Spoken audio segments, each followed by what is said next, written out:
Hi అండి, welcome to Kiran my home cooking. ఈరోజు నేను మీ అందరికీ స్వీట్ కార్న్తో మసాలా వడలు ఎలా ప్రిపేర్ చేసుకోవాలో చూపిస్తాను. లోపల మెత్తగా బయట క్రిస్పీగా చాలా టేస్ట్గా ఉంటాయండి. ముందుగా స్వీట్ కార్న్ అన్ని ఒలుచుకొని ఒక మిక్సీ జార్లోకి తీసుకోవాలి. అలాగే దానిలోకి ఒక చిన్న ఉల్లిపాయ, అలాగే ఒక పచ్చిమిరపకాయ, కొంచెం అల్లం, కొంచెం జీలకర్ర తీసుకొని మెత్తగా కాకుండా కొంచెం పలుకులు పలుకులుగా కచ్చా పచ్చాగా మిక్సీ అయితే పట్టుకోవాలి. ఈ విధంగా మిక్సీ పట్టుకున్నది ఒక గిన్నెలోకి తీసుకొని దానిలో ఆనియన్, అల్లం, కరివేపాకు, టేస్ట్‌కి సరిపడా సాల్ట్ వేసుకొని బాగా మిక్స్ చేసుకోవాలి. పిండి బాగా జారుడుగా ఉంటే కొంచెం బియ్యపు పిండి యాడ్ చేసుకోవచ్చు.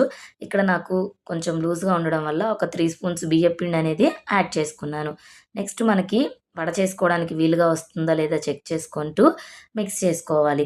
ఇలా రౌండ్‌గా వడలనేది ప్రిపేర్ చేసుకొని వేడిగా ఉన్న ఆయిల్‌లో ఒక్కొక్కటిగా వేసుకోవాలి. ఇక్కడ ఆయిల్ అనేది మీడియం ఫ్లేమ్‌లో పెట్టుకొని ఫ్రై చేసుకోవడం వల్ల క్రిస్పీగా వస్తాయి. లేదంటే ఉడకకుండా మనకి మెత్తగానే ఉండిపోతాయి. మీడియం ఫ్లేమ్‌లో పెట్టుకొని ఫ్రై చేసుకోవడం వల్ల క్రిస్పీగా చాలా టేస్టీగా ఉంటాయి. స్వీట్ కార్న్‌తో ఎప్పుడు ఉడకపెట్టుకోవడం లేదంటే క్రిస్పీ కార్న్ అలాంటివే ప్రిపేర్ చేసుకుంటాం. ఇలా మసాలా వడలు కూడా ఒకసారి తప్పకుండా ట్రై చేయండి. అలాగే సబ్స్క్రైబ్ చేసుకోవడం మాత్రం మర్చిపోవద్దు. Thanks for watching.